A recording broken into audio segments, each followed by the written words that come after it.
बिस्मिल्लाहिर्रहमानिर्रहीम अस्सलाम वालेकुम। भाई आज की वीडियो उन तमाम लोगों के लिए जिन लोगों ने मुझसे रिक्वेस्ट की है कि मेडिसिन्स के हवाले से थोड़ी सी गाइडेंस दे दें, क्योंकि पहली मरतबा उम्रे पे जा रहे हैं, मौसम वहाँ पर कैसा होगा, हमें कौन सी दवाएं लाजमी रखनी चाहिए और किस किस तरह से रखनी चाहिए, बड़ों के लिए भी बता दें, बुजुर्गों के लिए भी बता दें और बच्चों के लिए भी बता दें। तो ये जो तीन कैटेगरी है ना, ये तीनों कैटेगरी ऐसी जो बहुत ज़्यादा इंपॉर्टेंट है और इसके अलावा और कोई कैटेगरी होती भी नहीं है। तो बहरहाल भाई, मैं आप लोगों को सबसे पहले ये बता दूं कि जब आप उम्रे पर जा रहे हैं, मौसम ठंडा हो चुका है, वहाँ पर मदीने में स्पेशली ज़्यादा ठंडा मौसम है, क्योंकि जितने भी हाजी वहाँ पर मौजूद हैं वो सारे जो है ना, अभी उन सबको ज़्यादातर फ्लू का मामला हुआ है, खांसी है लोगों को, और इस तरह की दूसरी बीमारियां हो रही हैं जो कि ठंड से हो जाती हैं। अच्छा, लोग एहतियातें भी नहीं कर रहे। बहुत सारी एहतियातें जो है ना, मैंने पिछले वीडियोस में बता दी आप लोगों को, जिसमें मैंने बताया था कि भाई सर्दियों में क्या सामान ले जाना चाहिए, कैसे नहीं। वो वीडियो देख लीजिएगा ताकि आप लोगों को वहाँ से मजीद रहनुमाई मिल सके। अभी मैं बता दूं कि भाई, जब आप उम्रे पर जा रहे हैं सर्दी के मौसम में, ठंडे मौसम में, तो आपने भाई सबसे पहले तो मास्क रखना है पूरी फैमिली के लिए। जितने भी फैमिली मेंबर्स हैं उन सबके लिए आपने मास्क ज़रूर रखने हैं, अपनी हिफाजत और दूसरों की हिफाजत के लिए। दूसरे नंबर पे आपने टिश्यूज़ रख लेने हैं। टिश्यू आपने जो है वो ड्राई वाले भी रखने हैं, जो नॉर्मल टिश्यू कहलाते हैं, और जो वेट टिश्यूज़ कहलाते हैं, जो जो गीले से होते हैं, वो भी आपने रखने हैं। क्योंकि समटाइम्स ऐसा होता है ना कि आपको जो है फ्लू हो रहा है, नज़ला वगैरह हो रहा है, तो ड्राई टिश्यू से जब आप बार बार अपनी नाक को साफ करते हो ना, रगड़ के जो है ना, फिर वो आपकी स्किन खराब हो रही होती है। तो उस वक्त आपको ज़रा वो वेट टिश्यूज चाहिए होते हैं, ताकि आप जो है अच्छी तरह से सफाई कर सकें और आपको जो है आपकी स्किन को कोई नुकसान भी ना हो। तो आपने दोनों तरह के टिश्यूज रख लेने हैं, आपने मास्क रख लेना है, और इसके साथ आप लोगों ने रख लेने हैं छोटे छोटे जो फेंकने कचरा फेंकने वाले शॉपिंग बैग। आप ये समझ लीजिए, छोटे छोटे वाले शॉपिंग बैग होते हैं ना, जो घरों में हम जाते हैं कोई धनिया लेने या इस तरह की चीज़ें लेने, उसके साथ जो थैलियाँ आ रही होती हैं, उस तरह की थैलियाँ कुछ रख लीजिएगा अपने साथ। अच्छा, इसका क्या मकसद है? इसका मकसद जो है ना भाई, तकद्दुस है। हरम पाक या मदीने पाक का जो है ना तकद्दुस हम पामाल नहीं करेंगे, वहाँ पर हम कचरा नहीं फैलाएंगे। हम ये जो है ना अपने साथ एक अहद करके जाएंगे। तो आपने क्या करना है, जो आपके टिश्यूज़ वगैरह हो, मास्क हो या कोई भी चीज़ हो इस तरह की फेंकने वाली चीज़ हो, आपने क्या करना है, वो उस थैली में रख के बंद करके अपने बैग में रखना है। जहाँ पर आपको डस्टबिन नज़र आए तो डस्टबिन की नज़र करनी वो थैली आपने। यह है तरीक़ेकार हरम पाक या मदीने पाक में जब आप जा रहे हैं, तो वहाँ के तक़द्दुस का ख्याल रखिएगा। अच्छा भाई, अब आपने मेडिसिन्स कौन-कौन सी रखनी है? देखिए, सबसे पहले मैं आपको यही रिकमेंड करूँगा कि आपने जो बुज़ुर्गों के लिए मेडिसिन्स या बच्चों के लिए, बड़ों के लिए मेडिसिन्स रखनी है, एक तो रूटीन वाली मेडिसिन्स आप लोग अपनी रखेंगे। जो लोग रूटीन की मेडिसिन यूज़ करते हैं वो रख के ले जाएँगे बिल्कुल। और उसका तरीक़ेकार मैंने बता दिया था मुख्तसरन। अभी आप लोगों को बता दूँ कि आपने रूटीन वाली जो मेडिसिन है ना, उसका जो ज़्यादा हिस्सा है वो अपने लगेज में रखेंगे, और जो सिर्फ ट्रैवलिंग वाला पार्ट है ना, कि भाई इतने-इतने घंटे में हमें इतनी दवाएँ खानी है, तो वो दवाएँ आप अपने हैंड कैरी में रख कर ले आ सकते हैं, उसमें आपको कोई भी नहीं रोकता है।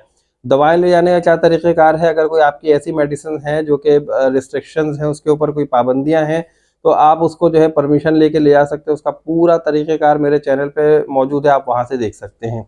अच्छा भाई, अब आपने क्या करना है, सबसे पहले तो आपने जो मेडिसिन रखनी है वो एंटी एलर्जी रखनी है, बड़ों के लिए, बुजुर्गों के लिए, ठीक है? क्योंकि आपको पता है बड़ों की जो कैटेगरी है मेडिसिन की वो अलग होती है, उसकी डोज अलग होती है, और बच्चों की कैटेगरी अलग होती है। बच्चे ज़रा ज़्यादा सेंसिटिव होते हैं। अच्छा, बड़ों के लिए और बुजुर्गों के लिए जो आपने एंटी एलर्जी रखनी है, वो आप देख कर रख लीजिएगा कि आप कौन सी एंटी एलर्जी आपको सूट करती है, उस हिसाब से रखें। हर एक को हर दवा सूट भी नहीं करती, तो इसलिए मैंने आपको नंबर 1 बता दिया एंटी एलर्जी। बच्चों के लिए भी आपने एंटी एलर्जी लाजमी रखनी है, चाहे ज़रूरत पड़े या ना पड़े, ठीक है? सेकंड नंबर पे जो चीज़ आती है वो आती है कफ सिरप, यानी कि जो खांसी का शरबत जिसको हम कहते हैं उर्दू में, तो वो आपने ज़रूर रखना है अपने साथ, बड़ों के लिए भी और बच्चों के लिए भी। और डोजेज के हिसाब से मैंने आपको बता दिया, अलग-अलग सिरप होते हैं बच्चों के भी और बड़ों के भी, तो ये आपने लाज़मी रखना है।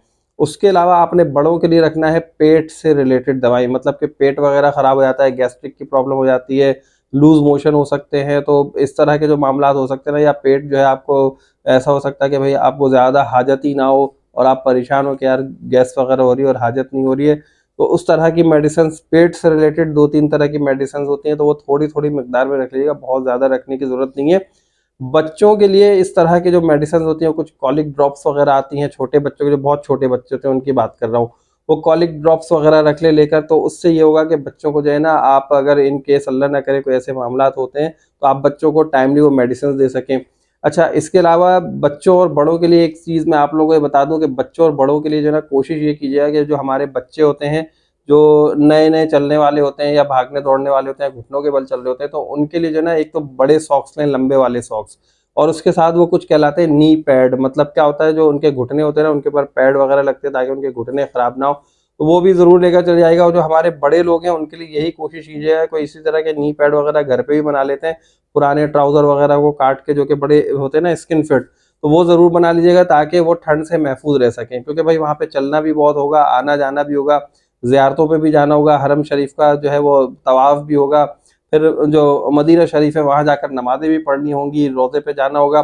तो भाई वहाँ पे आपको माहौल ऐसे ही मिलेगा। तो इस वजह से आपने अपनी हिफाज़त खुद करनी, ताकि आप सेहतमंद रहकर मुकम्मल तौर पे इबादत कर सकें।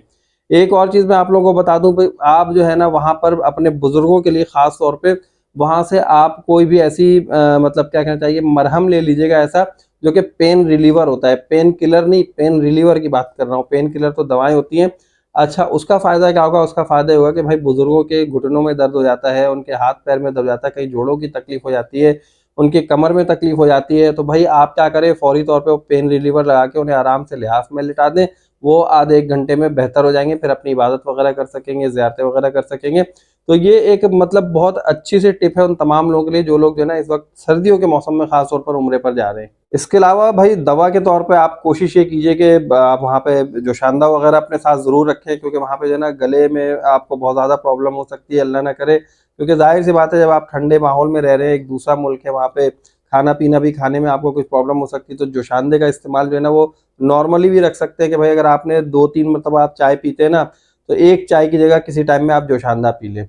बड़ों को भी पिला दें, बच्चों को भी थोड़ा-थोड़ा पिला दें, तो इससे होगा ये कि आप जो है सेहतमंद रहेंगे और आपको मौसमी कोई बीमारी वैसे लगेगी भी नहीं। एक और आपको मैं छोटी-सी टिप दे रहा हूँ भाई कि आप जो है अपने साथ नमक, जिसे हम सॉल्ट कहते हैं ना, वो ज़रूर रख लीजिएगा। अगर नमक आप रख के नहीं भी ले जा रहे हैं, कोई मसला नहीं है। आप वहाँ किसी भी बकाला शॉप से खरीद सकते हैं, किसी भी आप जो है ना मताम में जाके थोड़ा-सा नमक उनसे माँग सकते हैं। मताम जो है ना वो खाने वाले होटलों को कहते हैं। तो वहाँ से आप ले सकते हैं। उससे ये होता है कि भाई गले में अगर कोई अल्लाह ना करे तकलीफ़ हो जाती है, तो आप जो है ना हल्का गर्म पानी, जिसे नीम गर्म पानी कहते हैं, उसमें थोड़े से 2-4 चुटकियाँ नमक डाल के जो है ना गरारा वगैरह करके अपने आप को ठीक कर सकते हैं। फिर एक और एडिशनल चीज़ रख लीजिएगा भाई, जिसे हम कहते हैं इन्हेलर। अब नाक बंद हो रही है या आपको जो है बार-बार कोई ऐसी सफोकेशन हो रही है, साँस लेने में दुश्वारी हो रही है, तो आप जो है इन्हेलर के ज़रिए अपने आप को रिलीफ़ दे सकते हैं। ज़रूरी तो नहीं ना कि भाई अल्लाह ना करे अगर नज़ला हो गया तो आप फ़ौरी तौर पे आपने दवा खाई और फ़ौरी तौर पे असर करे और आपकी नाक भी खुल जाए। अगर ऐसा नहीं होगा तो इन्हेलर ज़रूर रख लीजिएगा। फिर जो वहीं से आपको जो है ना कुछ इस तरह की गोलियाँ मिल जाती हैं जो ठंडी होती हैं, विक्स वाली इस तरह की गोलियाँ, वो आप वहाँ से बकाला शॉप से जो है ना आप बहुत सारी चीज़ें ले सकते हैं। आप वहाँ पर जाएँगे तो आपको खुद पता चलेगा।